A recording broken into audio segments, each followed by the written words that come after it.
You lose friends. Well, you're going to lose the friends who don't want the best for you. Those are the friends you want in 10 years? I mean, you lose friends. Well, maybe you gain new friends. Maybe you gain better friends. Or maybe, miracle of miracles, your friends pick up their mess too and move forward. Maybe not. And I'm not naively optimistic about such things. But you have to contemplate the price you pay for inaction. And this is something I did with my clients all the time. It's like, well, I don't want to change jobs. Well, no wonder. It's like you have to go put yourself out to be interviewed. You have to send out 500 resumes. You have to be rejected 499 times. You have to polish your interview skills. You have to update your CV, which means you have to take a real look at the inadequacies in your preparation. And maybe you won't find a better job. It's like, no wonder you're afraid of that. Okay, you're in this job you hate, and it's 10 years from now. How does that look? Think about that. You already know you're in a little hell. You know perfectly well it's going to get worse. Which is more frightening? Action or inaction? Well, the thing about inaction is you're blind to it, eh?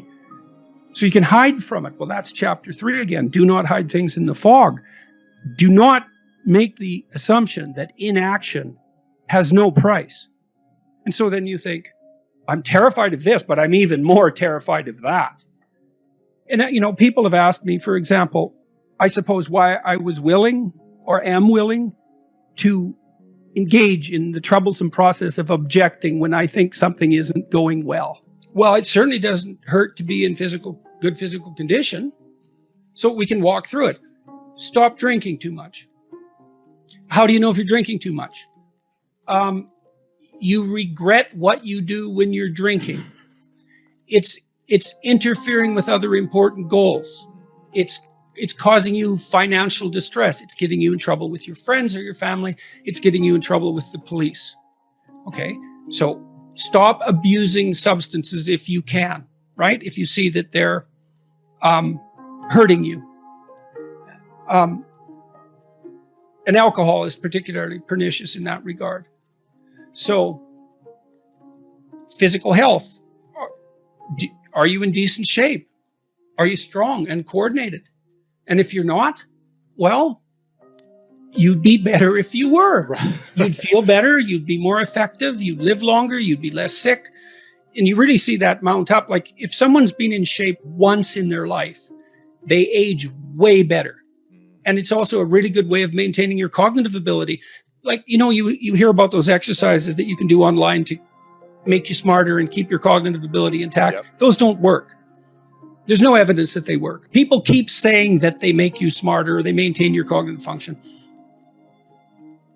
Psychologists have studied that for 50 years, hoping that one of those things will work. Trying all sorts of creative tacks, they don't work. Exercise works. Cardiovascular and weightlifting, you start to decline in your fluid intelligence at about the age of 25. And it's a linear trend downhill, and it can accelerate as you get older. It's just like this, quite ugly. If you exercise, you stave that off. So that's really useful. Maintain your relationships and foster them. So when I look at successful people, they're really good at something. They're reliable, right? You can count on their word. They're generous, and they have a wide connection network, which becomes more and more valuable as you get older. Yeah. So it's one advantage that older people really have over younger people. They have a connection network, and a connection network is huge. Well, you could be connected to 1,000 well-connected people. Okay, that means you are connected to the entire world. Right, it's unbelievably valuable. And that's one of the things that's so absolutely remarkable about the situation that I'm in right now. As far as one of the great benefits is I can contact pretty much anybody and they'll talk to me. It's like, really? That's so cool. I'm interested in infrastructure for reasons I won't get into, but I'm interested in infrastructure development. I think it's a good method of wealth transfer. It's a good solution to the problem of inequality and employment. I reached out to a leading expert on infrastructure last week to see if he'd talk to me. I thought, I don't know anything about infrastructure except that it's worn to a frazzle and we should do something about it. He agreed to talk. And having a connection network is of inestimable value. It's huge. Reliability, generosity, you can work on both of those. Philosophical sophistication, it's very useful because it orients you properly. You have a sophisticated sense of the world. You find, for example, that doing things for other people is actually more rewarding than virtually anything else you can do. And you hear you should be of service to other people. Well, if you actually watch yourself, you pay attention to yourself and you do something that helps someone else and it genuinely helps them, I defy you to find another experience that is that satisfying. It's actually quite stunning how satisfying that is. And so that's a very useful thing to realize. Because I'm more afraid of the consequences of inappropriate silence. It's not that I'm brave. It's that I'm more terrified of the alternative.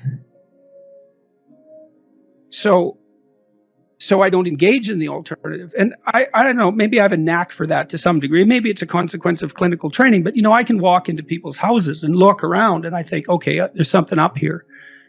And I mean, people have that ability. I walked into a house once and the dishwasher was in the middle of the kitchen and it was undone and had obviously been there for a couple of weeks. And the fridge had food in it that was no longer food. And the cupboards had unopened wedding gifts in them, like 5 years after the marriage. I thought, there's a lot of things in this household that are being swept under the rug. And that was all laid out in the practical environs. It's like they hadn't negotiated who was responsible for cleaning the fridge. They hadn't even been able to open their wedding gifts. It's like something's rotten, deeply so. And so I could see where that was headed without a tremendous amount of effort on the part of the people. And it didn't work. They were divorced, a couple of years after that in a very ugly manner or for very ugly reasons. Well, I knew where that was headed, and under different circumstances, I would have said, what the hell is that box doing there? Oh, it's nothing. Yeah, no, wrong. It's not nothing. That's a little portal to hell. I can see it, and so could you if you looked, but you won't. And I mean that literally because people won't look. They'll walk into a room like that, and they will not look at that thing. Absolutely. And that's because if they looked, they'd see. And they don't want to see. And no wonder, but the consequence of blindness is worse. It's worse.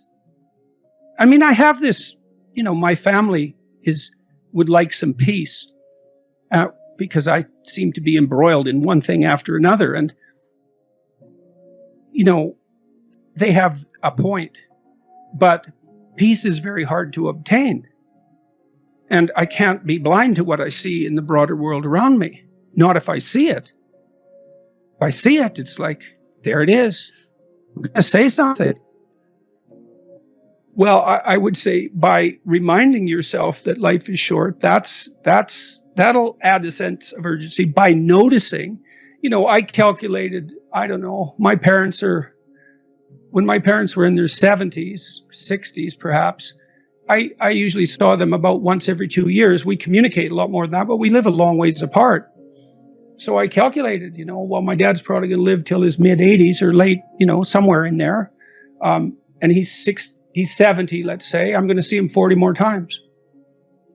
It's like, okay, 40 more times. That's urgent. So you better get it right because you don't have it. You don't have that many opportunities. It's the same when you're formulating relationships in your adolescence, late adolescence, and early adulthood. you don't have that many experiments to run. You know, and you get old a lot faster than you think. So attention is an underrated faculty. It's not the same as thinking. It's watching, to see what's there in front of your eyes, and to guide yourself as a consequence of what you perceive. It's the faculty that transforms thought if you let it. So, and your conscience alerts you as well. Tick, tick, tick. You know, you're wasting time. And very few people are happy with that. Some are burdened by it more than others, but virtually no one escapes that voice of conscience. I suppose to some degree that's the willingness not to engage in self-deception. Chapter 3 in Beyond Order is about that. People don't really repress the things they don't want to face. They just fail to unpack them. You know, like maybe you're on YouTube regularly, and every time you shut the computer off, you feel somewhat disgusted. But you don't pay any attention to that for a while, for 2 years. But then you decide you're going to pay attention. And then you find out, well, the reason you're disgusted is because you're wasting your life and you know it. And that disgust is indicating that. But unless you attend to the disgust and unpack it, let it reveal itself as informative, you don't know what the message is. You just have a sense of disquiet. It's not easy to transform that sense of disquiet into an actionable plan. And often you have to talk to someone about it as well. You have to discover. So it's not like you're repressing the emotion exactly. It's that you don't undergo the difficult process necessary to unpack it.